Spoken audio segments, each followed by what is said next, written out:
नमस्कार, आप सभी का स्वागत है और आप देख रहे हैं ईएनपी न्यूज। मैं हूं आपके साथ सोनम करन। तो चलिए शुरुआत करते हैं आज के खास बुलेटिन की। मुख्यमंत्री पुष्कर सिंह धामी ने power transmission corporation of Uttarakhand limited की समीक्षा बैठक में वितरण हानियों और बिजली चोरी पर जीरो टॉलरेंस की नीति अपनाने के निर्देश दिए हैं। आपको मैं ये भी बता दूं कि सीएम धामी ने सख्त रुख अपनाते हुए बताया कि परियोजनाओं के भूमि आवंटन का काम 1 सप्ताह में पूरा किया जाएगा। बैठक में उन्होंने गत वर्षों में पूरी हुई महत्वपूर्ण परियोजनाओं, ईडीपी और नॉन ईडीपी पोषित गतिमान परियोजनाओं, मुख्यमंत्री की ओर से शिलान्यास की गई परियोजनाओं और अन्य योजनाओं की विस्तृत समीक्षा की है। आपको ये भी जानकारी दे दूं कि मुख्यमंत्री ने विद्युत वितरण हानि को न्यूनतम करने, विद्युत चोरी पर सख्ती से रोक लगाने और वितरण लॉस में लापरवाही बरतने वालों पर कड़ी कार्रवाई के निर्देश जारी किए हैं। ग्रीष्मकालीन सीजन को ध्यान में रखते हुए उन्होंने यूजेवीएन, पिटकुल और यूपीसीएल से भी तैयारियां सुनिश्चित करने को कहा है। परियोजनाओं के शुभारंभ के लिए औपचारिकताओं को मार्च तक पूर्ण कर अप्रैल में कार्यों की शुरुआत सुनिश्चित करने के निर्देश जारी किए हैं।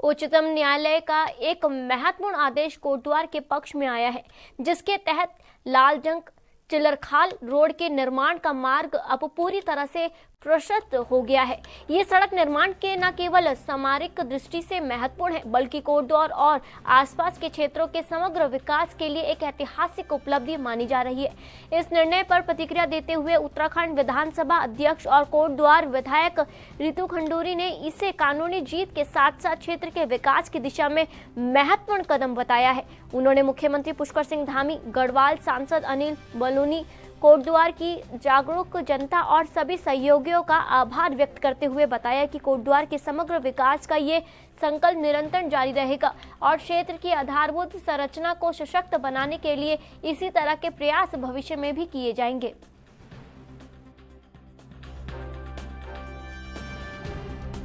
कोटद्वार वासियों को बहुत सारी बधाई, बहुत सारी शुभकामनाएं। आज मैं आपके पास एक बहुत ही अच्छी खबर लेकर आई हूँ। लालढांग चिल्लरखाल माननीय सुप्रीम कोर्ट ने आज उसको आदेशित कर दिया है। उस रोड के लिए परमिशन हमको मिल गई है। उस रोड को बनाने के लिए मैं अपने मुख्यमंत्री आदरणीय धामी जी को, अपने एमपी सांसद अनिल बलूनी जी को और अपने अफसरान को, सभी को बहुत बहुत धन्यवाद देती हूँ। साथ ही साथ मैं मेंशन करना चाहूँगी जो हमारे वकील थे, एआरओ जो थे हमारे दिल्ली में, उनको भी मैं बहुत बहुत धन्यवाद देती हूँ, क्योंकि पिछले कुछ समय से बहुत लगातार डेट्स आ रही थी और डेट्स पर हमारी जिरह चल रही थी। मैं आभार व्यक्त करती हूँ अपने सुप्रीम कोर्ट का कि उन्होंने ये आदेश दिया है जो कि जनहित में बहुत आवश्यक था। सभी जनता को बहुत सारी शुभकामनाएं और बधाई। मैं इस रोड पर पिछले 4 साल से लगी थी और मैं डिटेल में इसके बारे में आपसे जरूर दोबारा से आपके बीच आऊंगी और आपको बताऊंगी। आप सबको बहुत सारी शुभकामनाएं और बधाई। बढ़ते अगली खबर की ओर। उत्तराखंड में बढ़ते अपराधों और चरमराती कानून व्यवस्था को लेकर महिला कांग्रेस की प्रदेश अध्यक्ष ज्योति रौतेला ने प्रदेश सरकार पर तीखा हमला बोला है। उन्होंने कहा कि भाजपा सरकार केवल चुनावी तैयारियों में व्यस्त है और जनता की सुरक्षा की कोई चिंता नहीं है। हल्द्वानी में हुए डबल मर्डर का जिक्र करते हुए रौतेला ने आरोप लगाया कि अपराधियों के मन से प्रशासन का डर खत्म हो चुका है। उन्होंने भाजपा के राष्ट्रीय अध्यक्ष जेपी नड्डा के आगामी उत्तराखंड दौरे पर भी तंज कसा है और उनसे अपराधों पर जवाब मांगा है।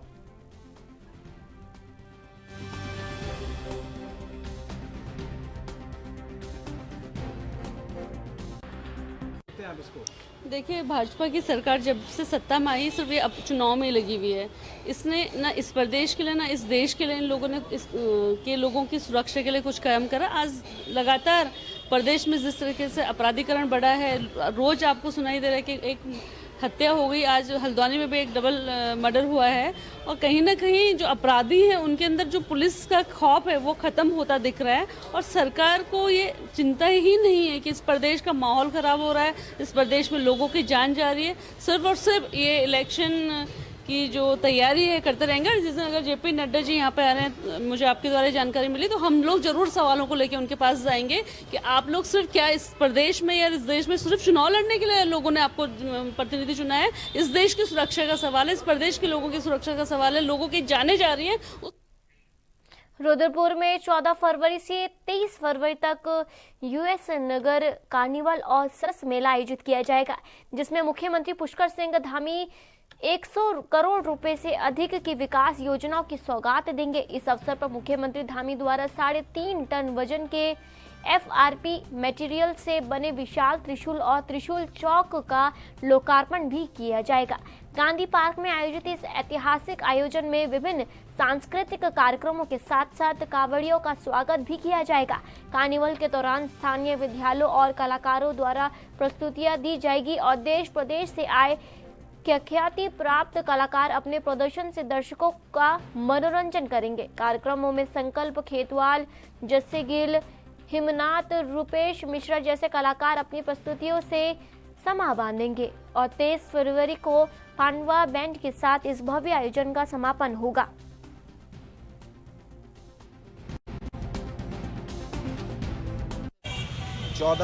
फरवरी हम भव्य दिव्य भगवान शिव का त्रिशूल शहर को समर्पित करने वाले हैं और उत्तराखंड के लोकप्रिय मुख्यमंत्री श्री पुष्कर सिंह धामी जी इस भव्य त्रिशूल का लोकार्पण करेंगे। वहाँ मंत्रोच्चारण के साथ सारी जनता के साथ कांवरियों की सेवा करते हुए उनके चरण धोते हुए सीएम साहब त्रिशूल का लोकार्पण करेंगे और इंदिरा चौक से एक शिव बारात निकलेगी। उस शिव बारात में सभी लोग होंगे, शिव की बारात होगी और श्री पुष्कर सिंह धामी जी का अन्य समाज द्वारा स्वागत किया जाएगा, जिसमें हमने पर्वतीय समाज को लिया है। एक जगह वो स्वागत करेंगे, एक जगह ब्राह्मण समाज करेगा, एक जगह पूर्वांचल समाज करेगा, एक जगह हमारा अग्रवाल समाज करेगा, ऐसे ही व्यापारी करेंगे, सब्जी मंडी के अन्य लोग। तो इसी प्रकार पूर्वांचल है, जाट महासभा है, उन सारी सभाओं का वेलकम उनके द्वारा किया जाएगा। मिजोरम सरकार ने उत्तराखंड से समृद्ध ULMMC द्वारा राज्य में पोस्ट डिजास्टर नीड्स असेसमेंट यानी PDNA अभ्यास संचालित करने के प्रस्ताव को स्वीकृति दे दी है। विभाग ने ULMMC द्वारा नियमित 7 विशेषज्ञों को इस अभ्यास के संचालन की अनुमति प्रदान की है। इसके लिए 10 से आपको बताते 10.25 लाख रुपए का व्यय स्वीकृत किया गया है, जिसमें से 5.5 लाख रुपए विशेषज्ञों के मानदेय और 5 लाख रुपए संस्थागत शुल्क के रूप में निर्धारित किए जाएंगे। मिजोरम सरकार विशेषज्ञों के यात्रा, आवास और अन्य खर्चों का वहन करेगी।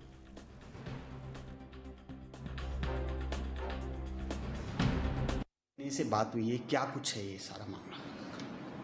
जब आपदा आती है तो आपदा के बाद जो हम पुनर्निर्माण के कार्य करते हैं, रिकवरी रिकंस्ट्रक्शन करते हैं, तो उसके पहले हमें पोस्ट डिजास्टर नीड असेसमेंट करने की कार्रवाई करनी होती है। तो उत्तराखंड ने एक बार जोशीमठ में कराया था, एक बार अभी 2025 में आपदा जब आई है तो उसके बाद हमने पूरे राज्य का PDNA कराया है। उत्तराखंड पहला ऐसा राज्य है जिसने पूरे राज्य का अपना PDNA किया है। आमतौर पर PDNA किसी जिला विशेष, किसी क्षेत्र विशेष में होता है और हमने NDMA को ऑफ़र किया था कि अगर किसी राज्य को आवश्यकता है तो हम उसका PDNA कर सकते हैं। और हमसे संपर्क किया था मिजोरम के लोगों ने, तो हमने उनको ऑफ़र किया था कि आप PDNA अगर कराना चाहें तो हम मदद कर सकते हैं। तो PDNA करने का हमको ऑर्डर मिला है, हमको मतलब रिक्वेस्ट आया है मिजोरम से और हम लोग उसको करने के लिए बहुत जल्दी कार्रवाई शुरू कर रहे हैं। और ये पहली बार है कि उत्तराखंड राज्य का ULMMC जो है ये किसी अन्य राज्य में जाके PDNA की कार्रवाई कर रहा है। और इसके साथ साथ हम अन्य राज्यों को जहाँ आवश्यकता होगी NDMA के द्वारा कहा जाएगा या किसी राज्य से रिक्वेस्ट आएगी, हम वहाँ भी पोस्ट डिजास्टर नीड असेसमेंट की कार्रवाई करने के लिए सक्षम बन चुके हैं और हम करने। धामी सरकार अपना आगामी आम बजट गैरसैंण स्थित विधानसभा में पेश करने जा रही है, जिससे एक बार फिर से गैरसैंण को स्थायी राजधानी बनाने की मांग तेज हो गई है। कर्णप्रयाग के विधायक अनिल नौटियाल ने इस पर कहा है कि गैरसैंण को स्थायी राजधानी बनाने की योजना को बीजेपी सरकार ने लेकर चल रही है। उन्होंने ये भी बताया कि सरकार लगातार गैरसैंण विकास प्राधिकरण के माध्यम से यहां विकास कार्य को पूरा कर रही है, जिससे भविष्य में ये शहर राज्य की स्थायी राजधानी बन सके।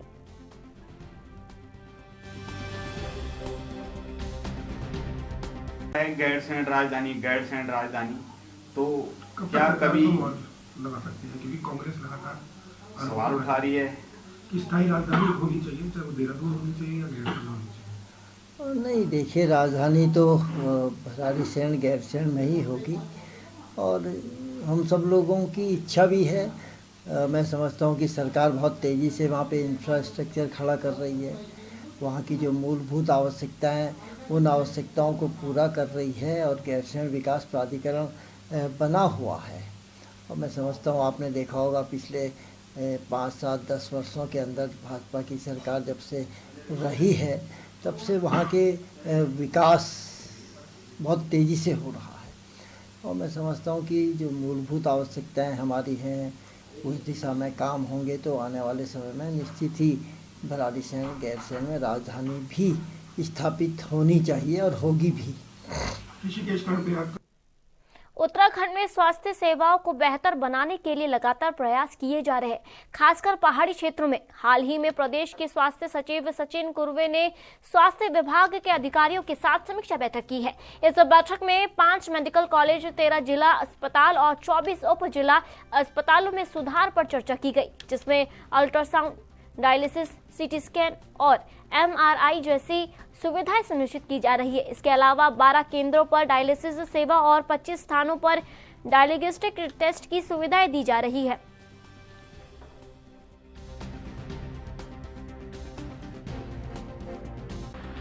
और ये सुविधाएं हमारी तत्परता से लोगों को उपलब्ध हो, इसकी दृष्टिकोण से अभी समीक्षा बैठक हमने किया है और कुछ इसमें हम स्टेप्स लेने जा रहे हैं। विशेषकर पहले फेज़ में हमारे जो डिस्ट्रिक्ट हॉस्पिटल्स है, सब डिस्ट्रिक्ट हॉस्पिटल्स है, जो हमारे मेन CSC सेंटर है और हमारे जो मेडिकल कॉलेज है उसके साथ एफिलिएटेड हॉस्पिटल्स है, उसको हम सुदृढ़ीकरण कैसे किया जाए उस दिशा में हम काम कर रहे हैं। फर्स्ट फेज़ में हमने 42 पॉइंट्स जो हमारे 5 मेडिकल कॉलेजेस, 13 डिस्ट्रिक्ट हॉस्पिटल्स और 24 हमारे सब डिस्ट्रिक्ट हॉस्पिटल्स है, उसको फोकल पॉइंट्स के रूप में हम निर्धारित करने जा रहे हैं, जिसमें अल्ट्रासाउंड, डायलिसिस, CT स्कैन और MRI की सुविधा है लोगों को हमेशा उपलब्ध रहे। तो इस संदर्भ में हमारे आज ऑलमोस्ट 12 सेंटरों पे जो डायलिसिस की जो सुविधा है उस संदर्भ में हमारा टेंडर फाइनलाइज हो गया है और जो बचे हुए हमारे ऑलमोस्ट 25 पॉइंट्स है उसके संदर्भ में हमने दिशा निर्देश किए हैं, वो भी अप्रैल एंड तक हम उसको डायलिसिस पॉइंट ऑफ व्यू से उसको हम क्रियान्वित कर लेंगे। जहाँ तक हमारे जो फ्री डायग्नोस्टिक टेस्ट किए हैं उस संदर्भ में भी लोगों को क्वालिटेटिवली बेटर डायग्नोस्टिक सुविधाएं मिले, इसके संदर्भ में अलग अलग एजेंसीज के साथ, कंपनियों के साथ बातचीत चल रही है। उस संदर्भ में अगले हफ्ते तक हम इसमें निर्णय ले लेंगे। महाशिवरात्रि के शुभ अवसर पर केदारनाथ धाम के कपाट खुलने की तिथि की आधिकारिक घोषणा की जाएगी। इस महत्वपूर्ण तिथि के ऐलान को लेकर रुद्रप्रयाग जिला प्रशासन ने अपनी कमर कस ली है। जिलाधिकारी प्रतीक जैन के अनुसार यात्रा की शुरुआती तैयारियां पहले से ही की जा चुकी है, लेकिन आपको मैं बता दूं, लेकिन कपाट खुलने की तारीख तय होते ही इन कार्यों में और अधिक तेजी लाई जाएगी। प्रशासन लगातार सभी स्टेक होल्डर के साथ बैठकें कर रही है ताकि यात्रा के दौरान श्रद्धालुओं को किसी भी प्रकार की अव्यवस्था का सामना न करना पड़े।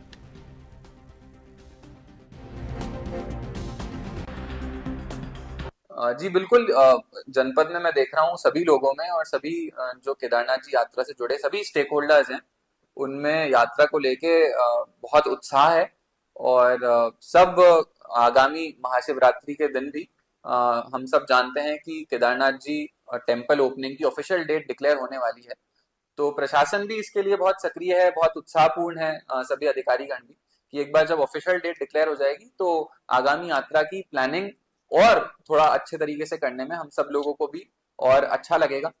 साथ में आपको ये भी बताना चाहूंगा कि केदारनाथ जी यात्रा की जो भी तैयारियां हैं, हम सबको पता है कि ऑल्दो ऑफिशियल डेट डिक्लेयर नहीं हुई है, उसी डेट को ध्यान में रखते हुए हम लोग ऑलरेडी तैयारियां बहुत जोरों शोरों से कर रहे हैं और इसके लिए हमने पहले भी एक सभी क्षेत्रीय जनप्रतिनिधियों से, स्टेक होल्डर्स के साथ एक बहुत अच्छी मीटिंग भी करी, और उस मीटिंग के बाद जो जो हमने डिसाइड किया था उस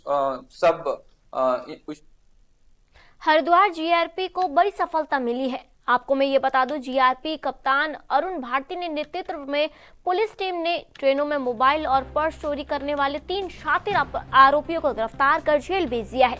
ये आरोपी चलती ट्रेनों में यात्रियों को निशाना बनाते थे। पुलिस जांच में खुलासा हुआ है कि गैंग के 2 सदस्य ट्रेन में चोरी की वारदात को अंजाम देने थे, जबकि तीसरा आरोपी चोरी किए गए मोबाइल का लॉक तोड़कर नया यूपीआई पिन बनाता था और एटीएम से पैसे निकाल लेता था। इसके बाद मोबाइल सस्ते दामों में बेच दिए जाते थे। 25 जनवरी को हेमकुंट एक्सप्रेस में भी यही बड़ी चोरी की घटना के बाद जीआरपी ने टेक्निकल सर्विलांस और सीसीटीवी फुटेज के आधार पर जांच शुरू कर दी है।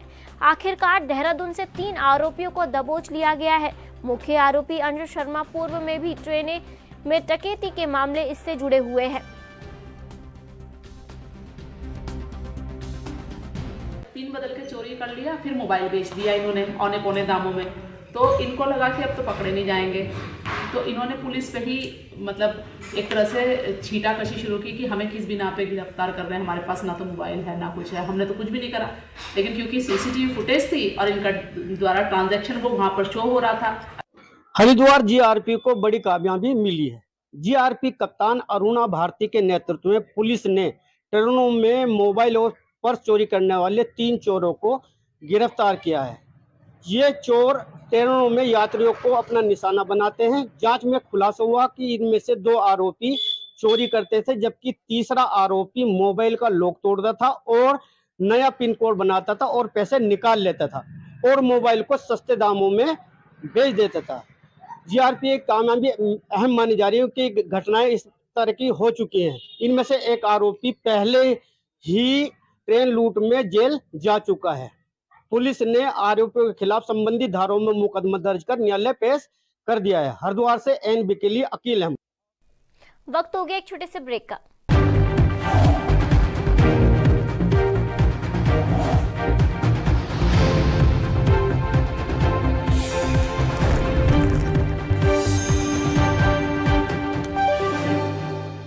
ब्रेक के बाद आप सभी का स्वागत है और आप देख रहे हैं ईएनबी न्यूज। बढ़ते अगली खबर की ओर। भारतीय जनता पार्टी के प्रदेश महामंत्री कुंदन परिहार ने जानकारी दी है कि 14 फरवरी को भाजपा के राष्ट्रीय अध्यक्ष और केंद्रीय स्वास्थ्य मंत्री जेपी नड्डा उत्तराखंड के दौरे पर आ रहे हैं। अपने इस महत्वपूर्ण प्रवास के दौरान वे भाजपा कोर ग्रुप की एक बड़ी बैठक की अध्यक्षता करेंगे। वहीं पर प्रदेश नेतृत्व ने कोर ग्रुप के सभी सम्मानित सदस्यों को इस बैठक के लिए आमंत्रित कर दिया है। माना जा रहा है कि आगामी संगठनात्मक कार्यक्रमों, चुनावी रणनीति और सरकार व संगठन के बीच बेहतर समन्वय को लेकर इस बैठक में गहन मंथन होगा। जेपी नड्डा का ये दौरा प्रदेश संगठन में नई ऊर्जा भरने के लिहाज से बेहद अहम माना जा रहा है।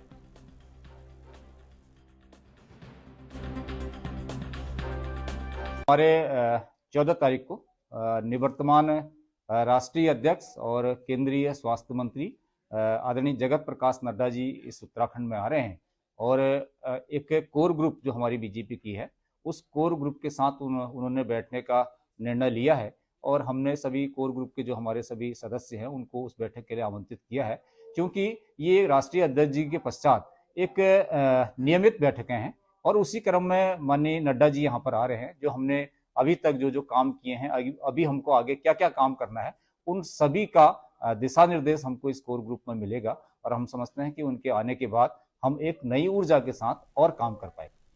बढ़ते अगली खबर की ओर। देहरादून के दोनों अस्पताल में बढ़ती ओपीडी को ध्यान में रखते हुए मरीजों की सुविधा के लिए एक नई व्यवस्था शुरू की जा रही है। अब रजिस्ट्रेशन, बिलिंग, सैंपल कलेक्शंस और रिपोर्ट के ही कमरे में उपलब्ध होगी। आपको मैं बता दूं, जिससे मरीजों को अलग अलग काउंटरों पर भटकने की जरूरत नहीं पड़ेगी। चिकित्सा अधीक्षक प्रोफेसर डॉक्टर रविंद्र सिंह बिष्ट ने बताया कि अस्पताल में प्रतिदिन 2,500 से 3,000 तक ओपीडी हो रही है। रूटीन जांच को आसान बनाने के लिए 13 हेल्थ पैकेज तैयार किए गए हैं, जिनकी कीमत सरकारी दरों पर होगी।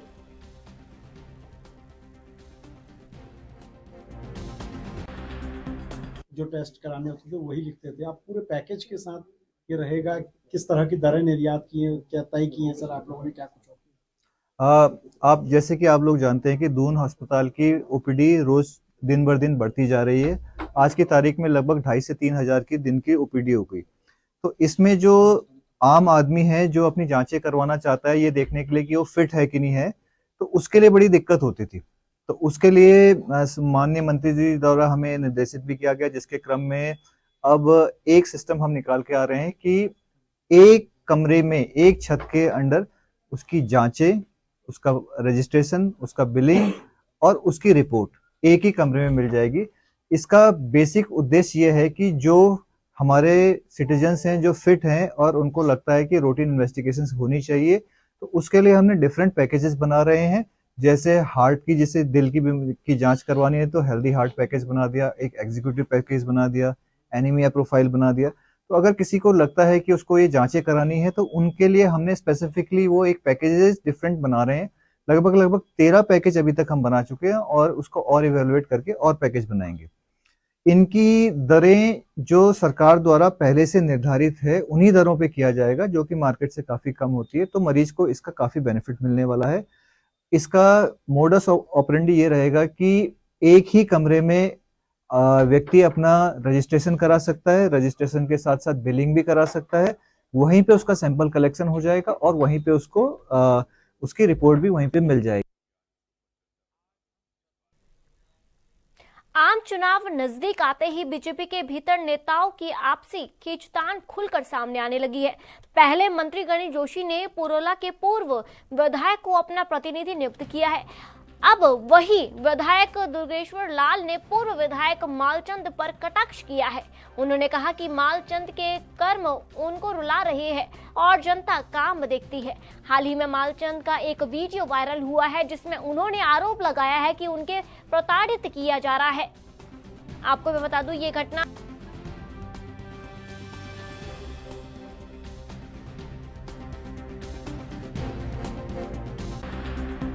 देखिए, मैं उन विधायक जी के बारे में कुछ कह नहीं सकता, वो मेरे बड़े भाई है।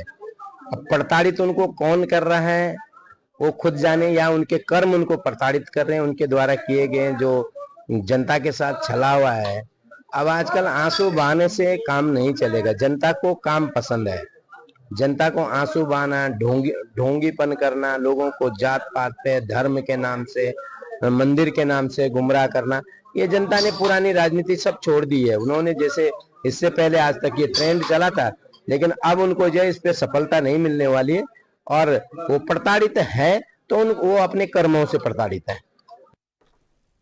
महाशिवरात्रि के पावन अवसर पर उत्तरकाशी जिले के प्रसिद्ध लाखा मंडल स्थित प्राचीन शिव मंदिर को भव्य रूप से सजाया जाएगा।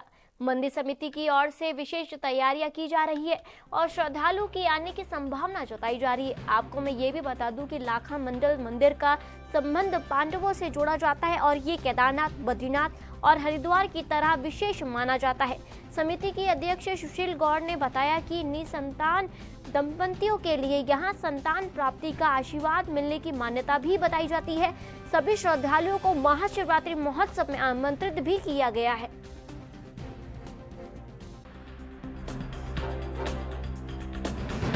मैं लाखा मंडल शिव मंदिर का अध्यक्ष हूँ, वहाँ पे सुशील गौड़ मेरा नाम है। और वह जिस जैसी महत्ता केदार बद्री की है और हरिद्वार की, वैसी वहाँ की भी है। और वो पांडव कालीन है। वहाँ 1 सेंचुरी से लेकर और 12वीं शताब्दी तक अवशेष है और 5th सेंचुरी से और 8th सेंचुरी के बीच आदि शंकराचार्य ने बद्री और केदार का पुनर्निर्माण किया था और वो पांडव कालीन है। और अभी कुछ एरिया उसका जो है ASI के अंडरटेक है और कुछ समिति के अंडर में है। और वहाँ पे शिवरात्रि की ये तैयारी है कि पूरे भारतवर्ष में ही वो एक ऐसा मंदिर है कि निसंतान दंपति जिनकी कोई संतान नहीं होती, अगर एकाग्र होकर वहाँ पर शिवलिंग में पूजा करे पूरी रात को तो उनको संतान की प्राप्ति होती है। ऐसे वहाँ सैकड़ों वरदान हमारे सामने मिले हैं। और मैं सबसे हाथ जोड़ के विनती करता हूँ, आप सबका अभिनंदन स्वागत करता हूँ कि आप पूरा प्रदेश और देशवासी शिवरात्रि के लिए वहाँ आए। वहाँ पर प्रसाद की और क्या बोलते उसका नाम भंडारे की और आप सबकी सुलभ दर्शन की और व्यवस्था की आप सबके लिए तीर्थयात्रियों के लिए व्यवस्था की गई समिति की ओर से। और मैं सबसे हाथ जोड़ के निवेदन करता हूँ सभी शिव भक्तों से कि आप लाखा मंडल जरूर आए। 15 फरवरी को समिति आपका हार्दिक स्वागत करती है। फिलहाल आज के बुलेटिन में इतना ही और आप देखते रहिए ENB न्यूज। नमस्कार।